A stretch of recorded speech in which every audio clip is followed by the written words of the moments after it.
شرک فی الذات کیا ہے؟ شرک فی الذات کی پہلی بات تو یہ جان لیجئے کہ یہ بدترین شرک ہے، عریاں ترین شرک ہے، گھناؤنا ترین شرک ہے، اور اس پر اللہ تعالیٰ کا غضب بہت بھڑکتا ہے۔ اس کی دو قسمیں دنیا میں رائج ہوئی ہیں، اور بدقسمتی دیکھیے کہ اس کی بدترین شکل وہ ہے جو انبیاء اور رسولوں کی امتوں میں پیدا ہوئی۔ حضرت ابراہیم علیہ السلام کے پیروکار کہلاتے تھے یہ، جو عرب میں آباد تھے، قریش، ملت ابراہیم پر ہمیں انہوں نے عقیدہ ایجاد کیا کہ فرشتے خدا کی بیٹیاں ہیں، اللہ کی ذات پہ شریک کر دیا۔ اولاد تو در حقیقت کسی کی ہستی کا تسلسل ہوتا ہے، اولاد اور والد ان کے درمیان ایک ہی نوع ہوگی۔ انسان کا بیٹا انسان ہے، حیوان کا بیٹا حیوان ہے، گھوڑے کا بیٹا گھوڑا ہے، لہذا خدا کا بیٹا خدا ہے، خدا کی بیٹی خدا ہے۔ اس قدر قریب لے آنا مخلوق میں سے کسی کو اللہ کے ساتھ، باقی چیزوں میں کوئی ٹھوکریں کھائی ہیں علمی اعتبار سے، تعویل کے اعتبار سے، یہاں تو یوں سمجھیے کہ عریاں گھناؤنا ترین شرک ہے۔ یہ شرک یہود میں بھی پیدا ہوا، ان کے ایک حصے میں، بحیثیت مجموعی یہودی اس کا شکار نہیں ہوئے، اور اس کو ماننا پڑتا ہے کہ یہودی شرک فی العقیدہ جہاں تک تعلق ہے اس سے اکثر و بیشتر بحیثیت مجموعی بچے رہے، توحید فی العقیدہ پر قائم رہے، اور آج تک بھی ہے، اس میں کوئی شک نہیں۔ لیکن ان کا ایک زمانے میں حضرت عزیر علیہ السلام کے بارے میں آیا، وقالت الیہود عزیر ابن اللہ، عزیر اللہ کے بیٹے ہیں، کیونکہ حضرت عزیر کے ذریعے سے اللہ تعالیٰ نے ان کی نشأت ثانیہ فرمائی۔ وہ ہلاک ہو گئے تھے، برباد ہو چکے تھے، تباہ ہو چکے تھے۔ نبوکدنضر نے ان کا شہر جو ہے اجاڑ دیا تھا، اینٹ سے اینٹ بجا دی تھی، ان کا ہیکل سلیمانی گرا دیا تھا، بالکل ہموار کر دیا زمین کے ساتھ، اور وہ 6 لاکھ کو قتل کر کے 6 لاکھ کو قیدی بنا کر لے گیا بیبیلونیا، عراق میں۔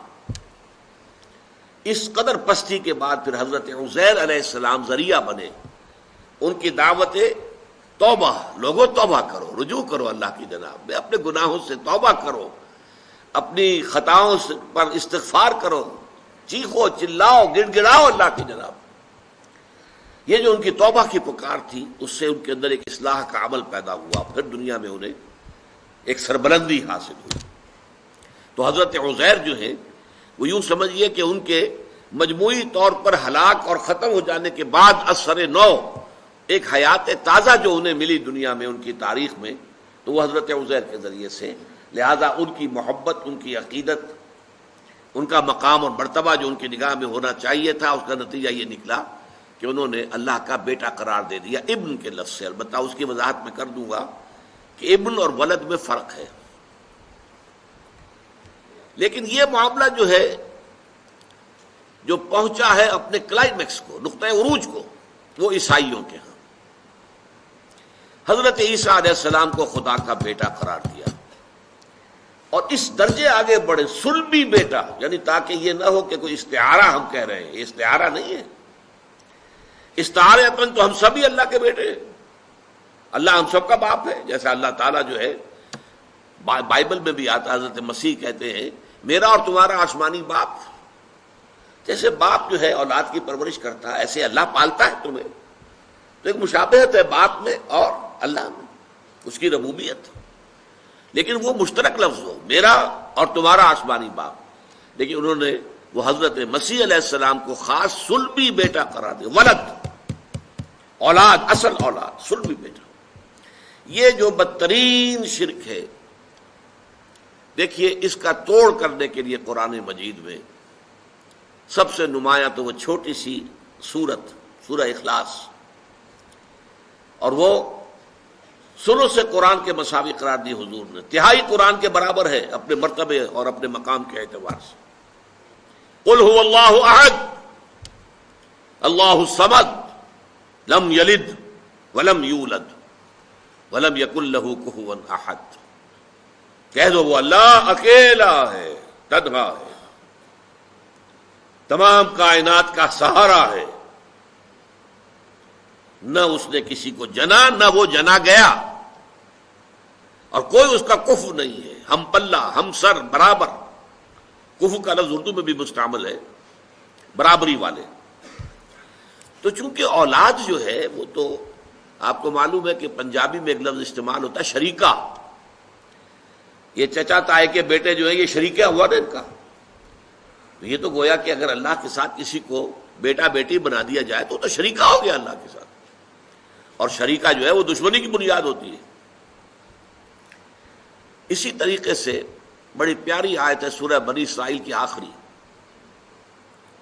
قل الحمد للہ الذی لم یتخذ ولدا ولم یکن لہ شریک فی الملک ولم یکن لہ ولی من الذل وکبرہ تکبیرا۔ کہہ دو کل تعریف، کل ثنا، کل حمد اس اللہ کے لیے ہے جس نے کسی کو اپنا بیٹا نہیں بنایا، اور نہ ہی اس کا کوئی شریک ہے بادشاہت میں، نہ ہی اس کا کوئی دوست ہے کسی کمزوری کی وجہ سے، اور تکبیر کرو اس کی جیسا کہ اس کی تکبیر کا حق ہے۔ اسی طرح سورہ کہف کے شروع میں فرمایا جس پر جو غضب آیا ہے، وَيُنذِرَ الَّذِينَ قَالُوا اتَّخَذَ اللَّهُ وَلَدًا مَا لَهُم بِهِ مِنْ عِلْمٍ وَلَا لِآبَائِهِمْ كَبُرَتْ كَلِمَةً تَخْرُجُ مِنْ أَفْوَاهِهِمْ إِنْ يَقُولُونَ إِلَّا كَذِبًا۔ یہ قرآن ہم نے محمد پر اس لیے نازل کیا کہ وہ خبردار کر دیں ان لوگوں کو جنہوں نے یہ کہا ہے کہ اللہ نے کسی کو اپنا بیٹا بنایا، ان کے پاس اس ضمن میں کوئی علم نہیں ہے، یہ ٹامکٹوئیاں مار رہے ہیں، ان کے من گھڑت خیالات ہیں، اور جتنی بڑی بات ان کے منہ سے نکل رہی ہے اللہ کے جناب میں گستاخی کی، کبرت کلمۃ تخرج من افواہہم، بہت بڑی گستاخی والی بات ہے جو ان کے منہ سے نکل رہی ہے۔ ان یقولون الا کذبا، اور وہ کچھ نہیں کہہ رہے مگر جھوٹ۔ فلعلک باخع نفسک علی آثارہم ان لم یؤمنوا بہذا الحدیث اسفا۔ تو اے نبی شاید کہ آپ ان کے انجام اور ان کے بعد میں جو حالات آنے والے ہیں اس پر صدمے سے اپنے آپ کو ہلاک کر لیں اگر وہ یہ اس قرآن پر ایمان نہ لائے اور اس اپنی شرک سے باز نہ آئے۔